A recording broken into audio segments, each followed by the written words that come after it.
You are listening to the Lawyer Stories podcast with host Benny Gold. Lawyer Stories was founded in July 2017 on Instagram and is an expanding global network of lawyers and law students sharing their personal journeys to the noble profession of the practice of law. Join us on this podcast as we dig deeper into these stories and hear from lawyers and law students from around the world in all areas of the legal profession. Here at Lawyer Stories, we believe that every lawyer has a story. What's yours?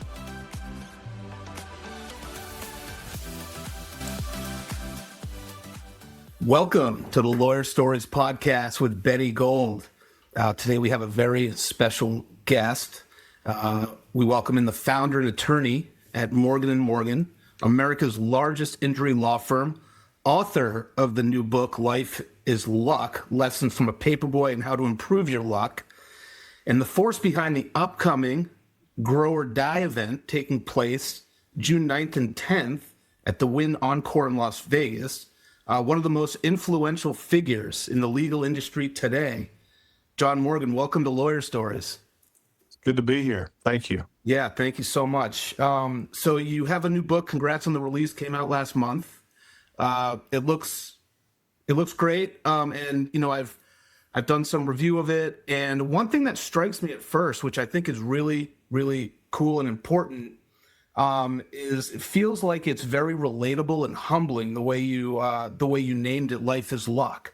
A lot of successful people, they lean heavily into the whole self-made thing and the narrative, and you almost kind of challenge that entirely. So John, like, what made you want to approach the book from that angle?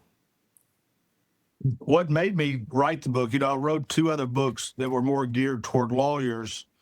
You Can't Teach Hungry and You Can't Teach Vision. But what made me write this book was last year, whenever Forbes magazine had me on the cover as a billionaire.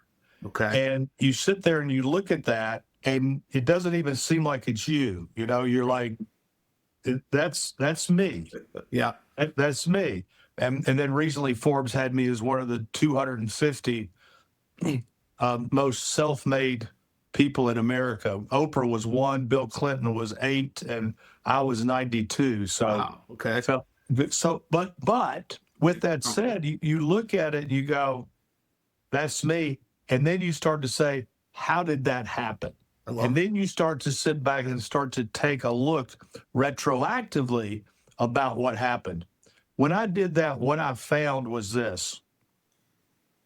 There were 1,000 left turns, 1,000 right turns, 1,000 U-turns, and then I ended up here. And a lot of those turns was just me flipping a coin, going left to right. I wrote the book. I met my wife by chance at daily mass, and I don't go to daily mass. And the day I went, that's the day I met the girl that I married. And if I hadn't gone that day, I probably never marry her. I probably had never have the children. I don't have the and that's just one thing. And so people that are listening to this can probably relate. So then I started thinking about all the lucky breaks I had. Then I started thinking about all the close calls I had. And then I started thinking about the failures I had and how I made failure my friend. And I just kept coming back to, I'm lucky. A lot of people say, I'm blessed. I say I'm lucky. So I decided to take a deep dive into luck. And I have a good answer for those people who want to be self-made, because they still are, even though they're lucky. The reason being, there's 3 types of luck. There's pure luck. That's when you just catch a lightning in a bottle. Okay. Or pure bad luck when you get struck by lightning. Right. There is planned luck, which is what successful people all do. There's a lot that goes into planned luck. Planned luck is Benjamin Franklin looking at the lightning, looking at the sky, getting the kite, getting the key, and reeling it out. That's right. Planned luck by a very successful person. And Ben Franklin failed a million times. And then there's practiced luck. And the best way I can describe practice luck is we see these football games and there's 90 seconds left of the game. They're on their own 1-yard line and they march the field doing a 2-minute drill. It seems lucky, but they've practiced that 2-minute deal a long time. So I want to show people how to find luck, and the way you find luck. And the basic way you find luck is you are constantly looking for opportunities. And I go through all that kind of stuff to help us all be more successful. And like the word luck, I mean, how does that feel putting that out there in terms of like, being transparent, open, like sort of, coming out from behind the curtain? I think that's like an amazing thing, because I feel like a lot of attorneys who make it, they're all, you got to get up at 4:30 in the morning, you got to work out, you got to grind, you got to stay up till 1 in the morning, that sort of thing. And you're here talking about law. I just think it's great. But guess what? I did all that too. All right, I bet. Yeah. Nobody outworked me, but guess what?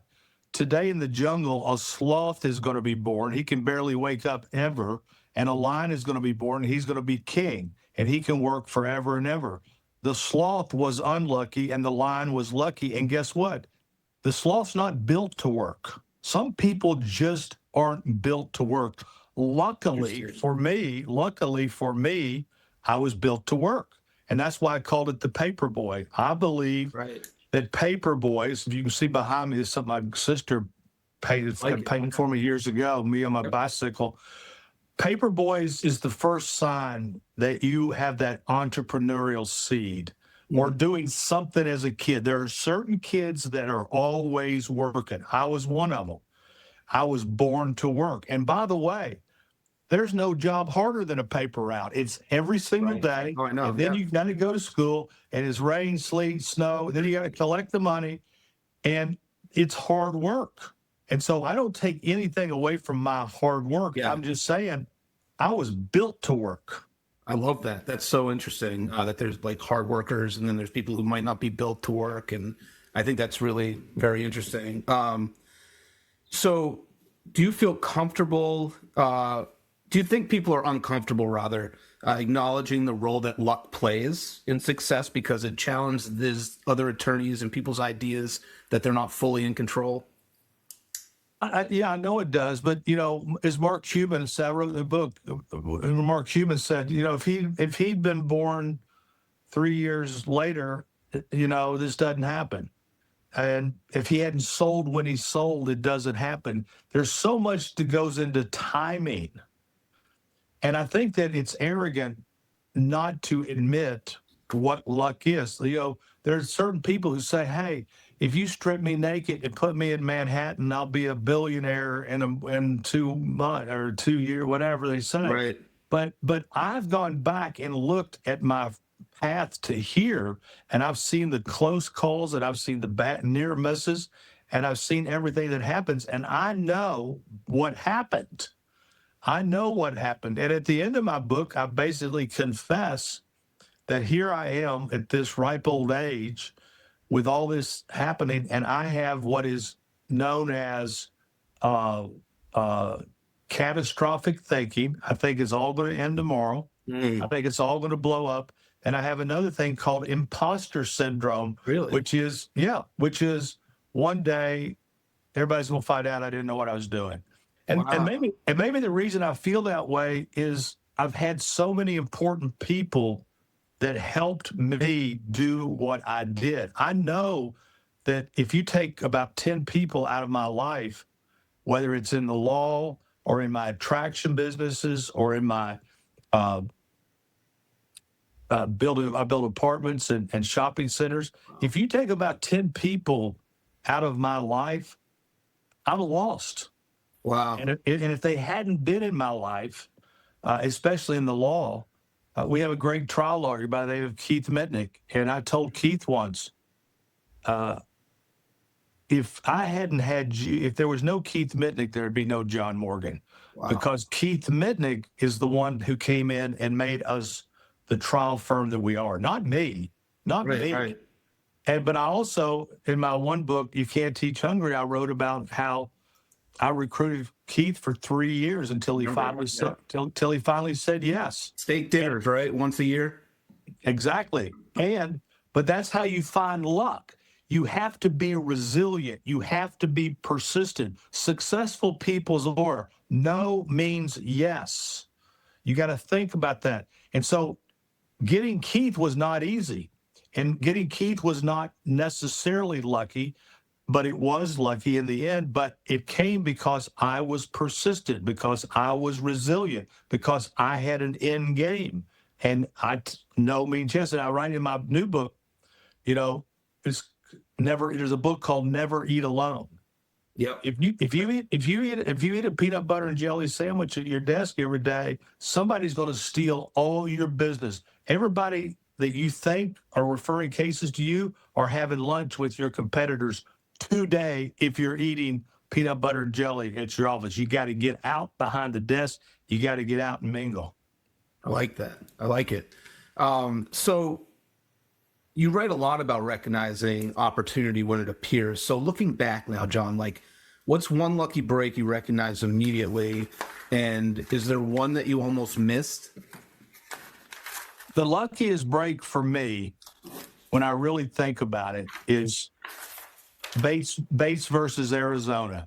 You weren't allowed to advertise up until 1977, 78. Right.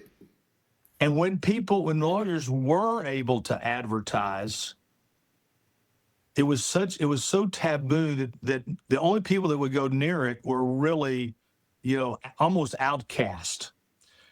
The luckiest break for me is I started practicing in 1982, and I was advertising close to I sold Yellow Pages before I went to law school, so I was the first Yellow Page ad in Orlando.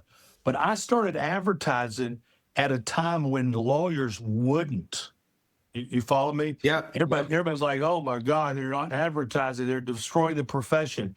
Right. For me, it was like, because it was at that time where I didn't have the competition that I would have had, except they were embarrassed to advertise. It was like I was on the 5-yard line and they did a fullback draw and I'm the fullback. Yep. And all of a sudden we look up and I'm crossing the 50-yard line and everybody's chasing behind me. Right. Because I had a head start. Yeah. If Bill Gates had been born 20 years earlier, he doesn't do Microsoft. He just doesn't. Somebody else would have done it. Right. And so the luckiest break for me was timing, that I got out of law school in 1982. Bates versus Arizona was just getting started. People were just starting to do it. And it was virginal. I had no competition in the beginning. Yeah, that's interesting. Like, what do you think if you had graduated around the social media era? I mean, you see it all out there. How do you think you would have approached it differently? I would have tried, but I'd have been fucked. Yeah. Because look at the competition. It's a lot. Yeah, there's a lot of Look at the competition. Just being, when I was a lawyer, when I got licensed, was the greatest piece of luck, and it was just timing, and it had nothing to do with me. It was Bates versus Arizona, which was highly controversial. And look, when I got out, the Florida bar was trying to, really limit advertising. In the beginning, they did limit advertising. They wanted tombstone ads. And so I had to fight that too. So timing, which I had nothing to do with, turned out to be my luckiest break. Now, when I saw that break, I seized that break. Right. My success was taking that leap and going for that opportunity. There was luck involved with timing, but then you have to get what I call return on luck. When luck comes your way, you need to jump on that luck and ride it. And that's where you get return on luck, ROL. I love that, return on luck. So do you think bad luck, though, has actually been like the biggest teacher in your life in any way? Well, bad luck. Look, my brother, I didn't know what a personal injury lawyer was. My brother, Tim, got hurt. Yeah. He was quadriplegic.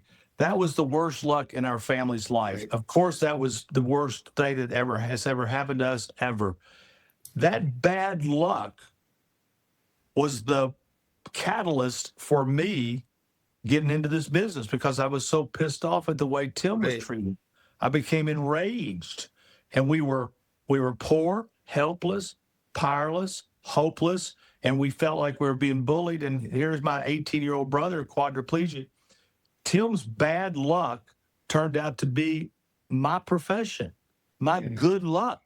Yeah. And sometimes bad luck does turn into good luck. Yeah. No, I'm so. And, and then Tim worked with me for 26 years until he passed away.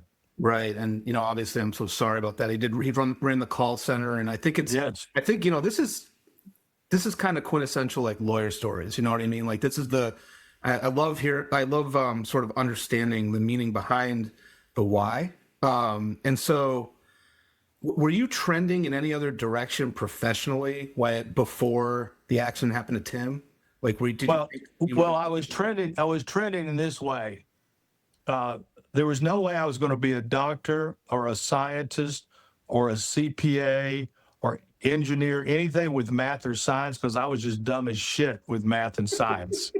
So I was in the political science. I'm a political scientist. Understood. I get it. Which means, I don't have that brain. That's unlucky, but I could memorize history. Okay. And so I wasn't trending anywhere except to know that there's a phone ring. I'll let it go. I was trending in a way that I knew I wanted to be a professional. When my dad would lose his job, he would always say, be a professional. Nobody can fire you. I like speech. I like debate. I thought about being a lawyer. Okay. But I didn't know what a personal injury lawyer was. I was kind of thinking I'd be a prosecutor or public defender to begin. Yeah, no, that makes a lot of sense. I totally hear, like, the science in that thing. So is there, like, this was kind of something I thought about, like, there's a little friction. Would there be friction still, like, between Disney and Morgan & Morgan and John Morgan? I think there was a case, like, last year with like the train, or like one of their images, and, like, do you know which Yeah, that was Steamboat Willie. Yeah, the Steamboat Willie. Steamboat Willie, the IP ran out, and I wanted to use it, and it's out there. If you Google Steamboat Willie Morgan & Morgan, you can see the ad. And I wanted to use the image, and they just kept jacking me around.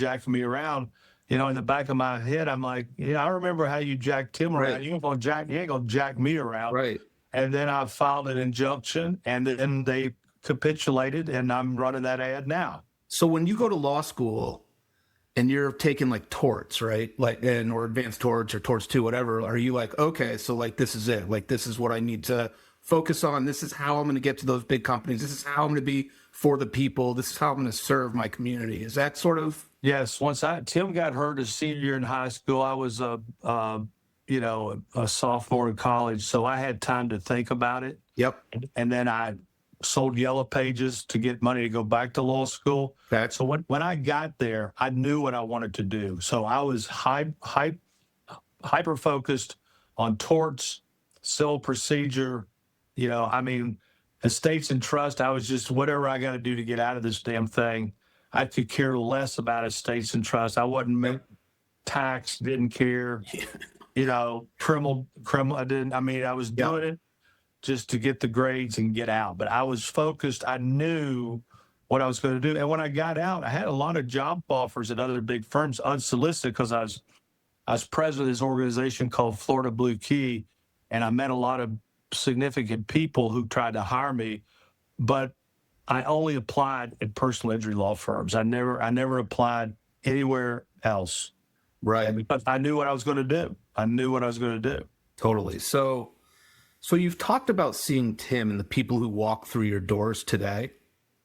Do you still carry that feeling with you after all these years? Like, it's deeply personal. Like when somebody's wrong, one of your clients, like you're going after these companies, and you're getting recovery for them. Is it very deeply personal for you still? It's very deeply personal because my clients have had something taken from them through no fault of their own. And Right. They don't have the money to put on a case, and I'm their voice. And the people who are trying to stonewall them, because I see it every day, deny, delay, defend, deny, delay, defend. I know what their playbook is because they ran it on us. But guess what? Yeah. I'm still pissed off about it. Yeah. And guess what? I still think about what they did to Tim. Tim's turned out to be a workers' comp case And Okay. they could have just been nice about it. They said, "Oh, we'll give you a job. We'll let you be a telephone." He was a lifeguard when he got hurt. "We'll let you be a telephone operator from 11 p.m. to Really? 7 a.m." And that was the moment that set me off. So yes, I see these people, and the best thing is when I see them later, or they call me later and tell me, "You put our lives back together." That's the best feeling in the world. Hi, I'm John Morgan. I didn't wake up one day with the largest injury firm in America. I started with one office and a choice: grow or die. I took calculated risk, built my team, and made lots of mistakes along the way, but also built systems and procedures to avoid those mistakes in the future. I'm doing one seminar, one time, to show you how I did it. Join me at the Win in Vegas on June 9th. Use code STORIES20. I mean, I've met a lot of Morgan & Morgan attorneys and staff, support staff, admins, all very bright, the best, out there. So that, I mean, it's just my little humble 2 cents. Thank you. Thank you. So you mentioned your wife, Ultima, Right. in the book, as maybe one of the luckiest breaks. So happy anniversary, by the way. It's coming right up in a week or so. I May 22nd. did my research. So how important was it to have somebody who believed in your vision when you were at the beginning? It's very important because in my other book, before I wrote Life is Luck, I wrote the book before that was You Can't Teach Vision. And in that book, I talk about there's visionaries, but having a vision is just the beginning. There's visionaries, and they're a dime a dozen, and then there's vision makers. And there's very few vision makers. In between the visionary and the vision maker, there are vision blockers who try to stop you from reaching your dreams, reaching your potential. The lucky thing I had a wife who was working as a lawyer at Ackerman Centerfit. Mm-hmm. I had a wife who, when I said, "I'm going to go on TV," she said, "Okay." When I wanted to do different things, I didn't have a vision blocker. I had somebody who believed in me, I think maybe more than I believed in myself. Wow. And so if she had told me don't go on TV, if she told me don't, when I started my own firm after 2.5 years, if she had told me don't do that, we need the money, but she believed in me. And so I had a wife who was the opposite of a vision blocker. I had a wife who was saying, go, go, go. So important. It really is so important. So Vital. Amazing. And in your book, you write about your father's alcoholism and instability growing up. So did your childhood like shape your ambition at all? How did that work out? My childhood, when I look back in my childhood, it's rough, but when I was there, I was having the time of my life. Yeah. You know, I didn't really know. I mean, there's things I didn't like. I mean, we never had a vacation. He lost his job a lot. Money was tight. You know, phones were cut off. Electricity was shut off. We had all that shit going on. Right. But let me tell you, my dad getting fired a lot. Every time he'd get fired, he'd say, "Whatever you do, be a professional. Yeah. Don't let somebody fire you." His bad luck, his alcoholism, his job churning was our good luck. I'm a lawyer. I got 2 brothers who are dentists. My sister's a clinical psychologist. We were scarred by his failures, Right. but his failures motivated us to go do what we did. Yeah, no, I love the be a professional piece. It's interesting because I was thinking about that too the other day with my son. And he's really young, but I think it's like a really good piece of advice. I'm going to tell. Well, I told my son Dan wanted to go be a sports agent and things like that. Who you met, Dan, and he does. He's still getting to do some of it, but Great. When he was fighting me on it, he didn't want to go to law school. And I said, "Dan, let me tell you something. Go to law school. 3 years will come and go." I said, "Then once you do that, you can be what you want to be, not what you have to be." Right. Most people have to do what they have to do, not what they want to do, including lawyers. That's why there's so many unhappy lawyers. Yeah, that's true. They don't want to do what they're doing. But then Dan got out. I told Dan when he got out, we took a walk right out here on the beach. I said, "Dan, you're free to go now. You're free." He's like, "What?" I said, you can go be the sports agent. Mark Cuban wanted to hire him. I said, go work for Cubes. Go work. There's a sports agent that always says, like, well, but then he stayed, and now he's still with us, but he's still doing some sports. But I just that my dad's bad luck of alcoholism, loss of jobs, was our real good luck. Yeah. Ironically. And shout out to Dan. We had a nice episode. We talked some sports. I'm a Celtics fan. He's a Magic fan. So I sent him a couple emails during the playoffs. We had an early exit, but so that was really cool He was in Chicago yesterday with Caleb Williams somehow. Yeah. Somehow. I don't know. That's why I went to give a speech. As I said, "Where's Dan?" He said he was in Chicago with Caleb Williams. I'm like, okay. That's awesome. That's amazing. Patriot. Yeah. But, all right. Still cool. I mean, Caleb Williams did pretty well this year, right? I mean, I know. Find out. Ask Dan what he's doing. Ask Dan what he's doing with Caleb Williams in Chicago yesterday. Yeah, he was, I don't know, slinging the ball with him maybe. But so was there a time early on when you questioned whether Morgan would ever work?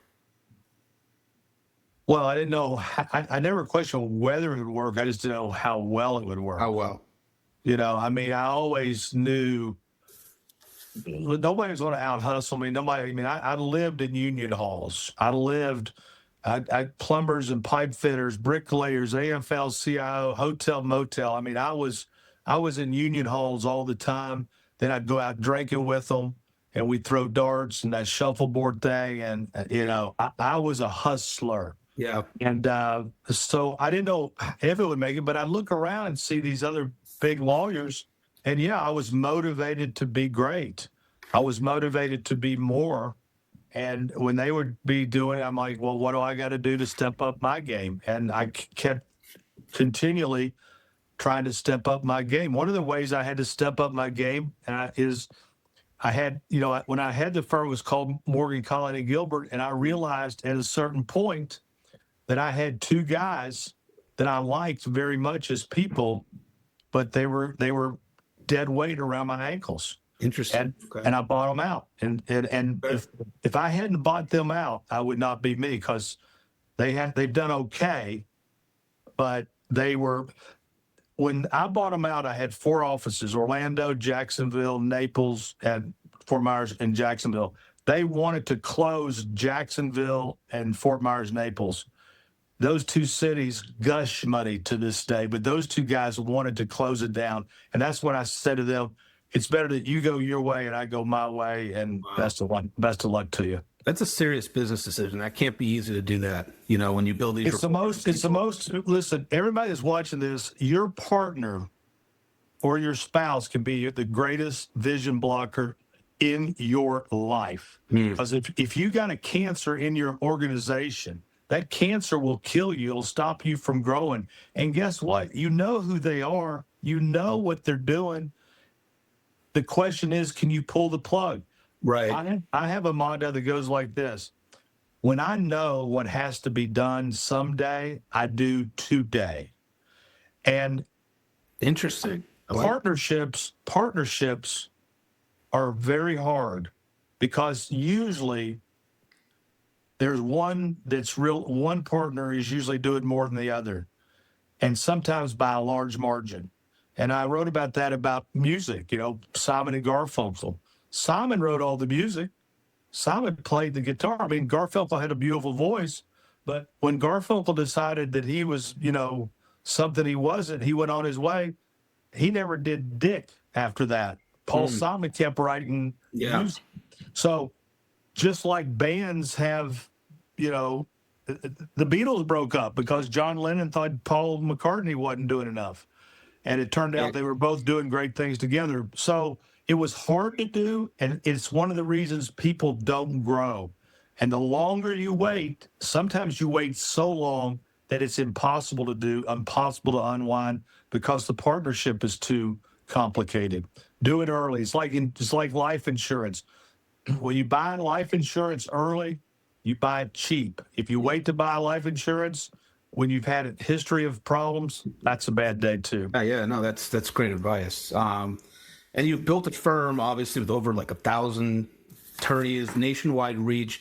How do you like keep the mission and the culture like all? How do you keep an eye on and everything? I mean, I know you have people but like it's got to be like how does everything come together for you?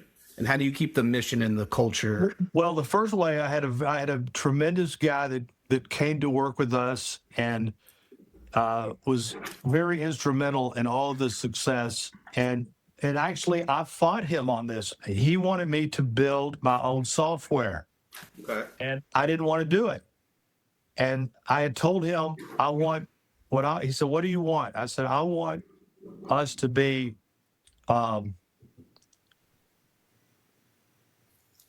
automated and visible, that we could see everything."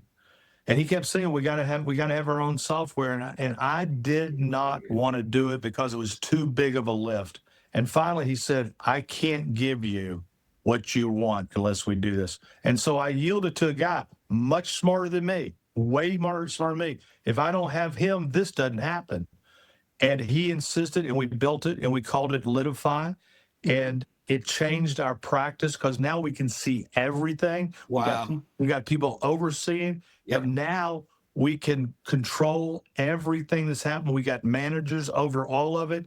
And that Litify turned out to be one of the luckiest things that ever happened for me. And I didn't want to do it. Wow. Okay. Well. I fought it. Yep. I fought it. And then we ultimately sold it to Besmer at a $400 million valuation, and we still kept 40%. So we made it's made me a ton of money in the law. It's made other people money. It made me money when we sold to Besmer, and I still got a piece. Wow. And guess what? I was against it. And you were against it. Hey, the luck, right? So Luck. that's I mean, I fought it. I fought him tooth and nail. That's unbelievable. So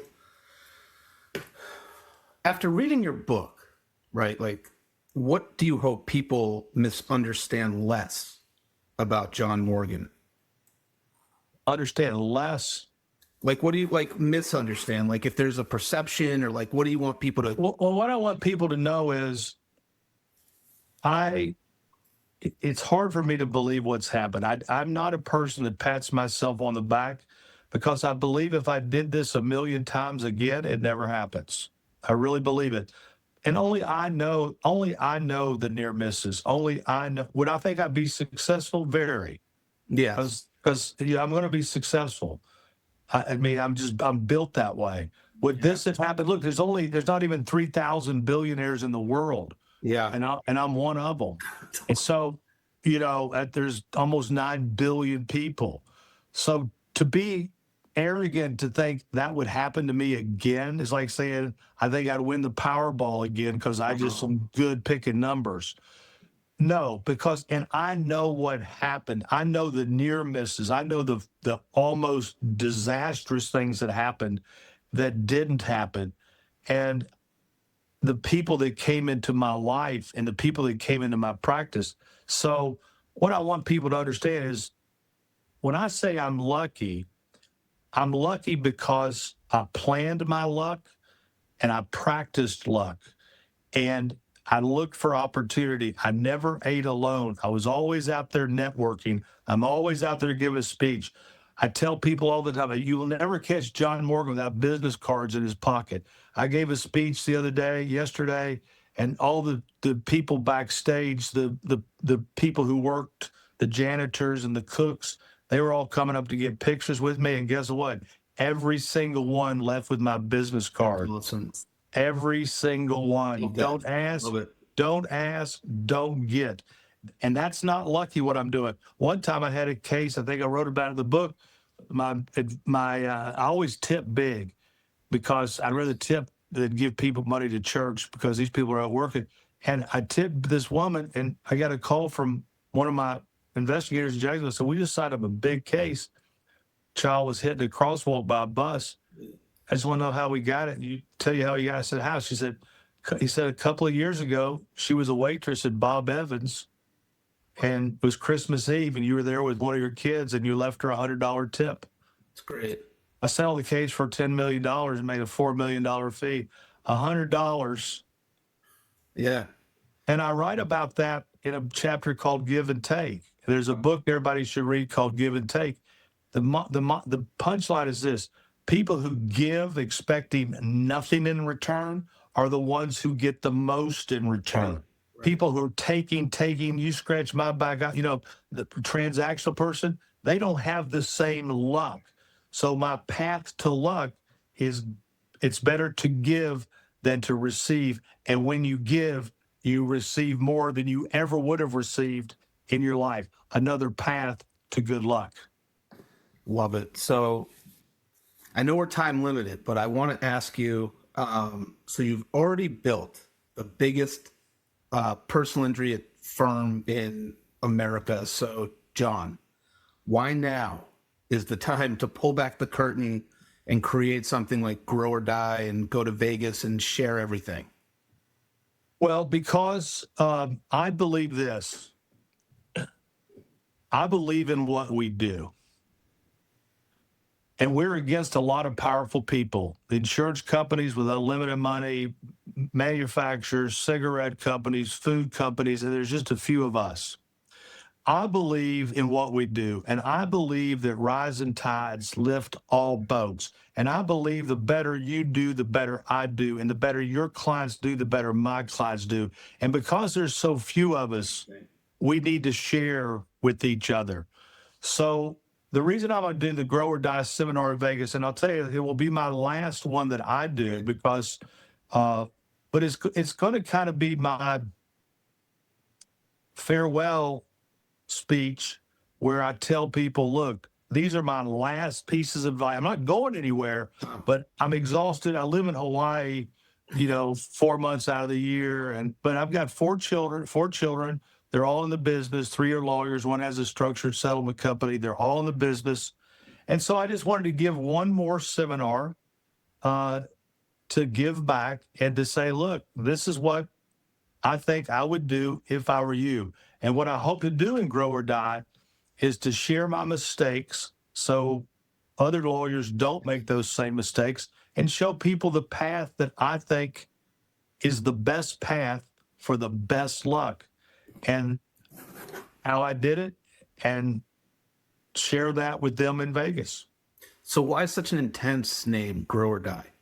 Like what do you think? Grow or Die, because Grow or Die has been my signature statement about my firm and all businesses my whole life. I mean, everybody knows in that firm, Grow or Die. If you're not going up, you're going down. And so Grow or Die, and sometimes you just grow not to die. You just grow to stay flat. Sometimes we're just swimming and trying to grow just to stay flat. Because look, this is a very competitive industry. Sure. And there's a lot of unethical people out there, runners running cases and cappers going to the hospitals and payola and everything else. There's a lot of unethical shit that goes on in our business. Yeah. It's a very difficult business. But I'll say this, where I've learned all of my stuff has been going to these seminars. And I think because we are such a small band of brothers and sisters fighting such big evil people who really are evil. I mean, look, let's face it. I've sued the cigarette industry many, many times, but let's just face it. Let's just say what they're in business to do. They're in business of premeditated murder for profit. They know that cigarettes will kill you, and they lace those cigarettes with ingredients to hook you, and they want to hook you as a kid. In the trials we have against the cigarette companies, they call new smokers replacement smokers. Replacing who? The people they killed. And now those same people own the food companies.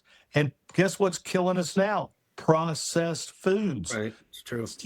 When you were little, you buy a loaf of bread, you put it in the pantry and be green in 3 days. Now you buy a loaf of bread, you can come back in 6 months and there it is. There's no mold. Right. Why not? What's in it? What's the red dye? What's the yellow dye? And guess who's running that show?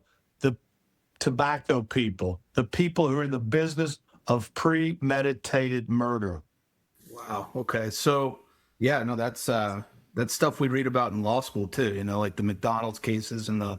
I was just talking about this with somebody else, like how the McDonald's food is kind of like addictive. You know, like you eat it and you want more.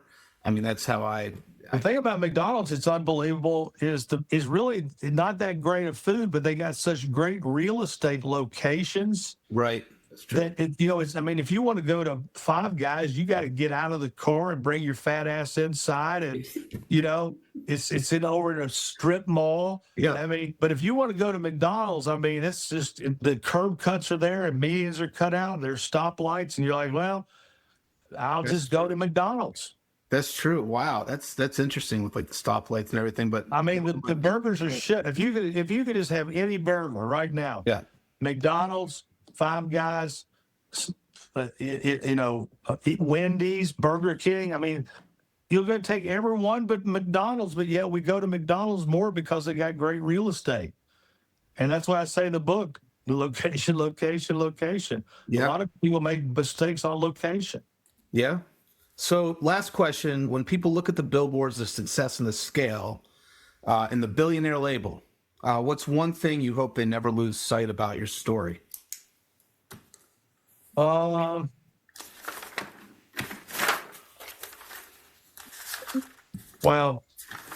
I would just say that I'm a person who is relentless, and I don't care how big the fight. In Florida, I took some of my good luck, the tens of millions of dollars that I made, and I ran a constitutional amendment to legalize medical marijuana. Mm-hmm. I failed, but failure can be your friend. I took that failure from the first loss where I got 58% of the vote. I retooled, I redid it again, and I went out and passed it with 73% of the vote. Wow. And then I took that lesson from that, and I said, what's ailing America is people are not being paid enough money. And I did another constitutional amendment to raise the minimum wage to $15 an hour in Florida. So all these amendments cost me tens of millions of dollars. But guess what? I want people to realize if there's a fight and I'm in it, you want me in it because I'm in it to win it. I love it. That's awesome. Thank you so much. All right. Maybe we'll see you in Vegas. Please stay right there for a moment, 1 second. Everybody, thanks for tuning in. The great John Morgan. Wherever you are in the world today, enjoy yourselves. Cheers.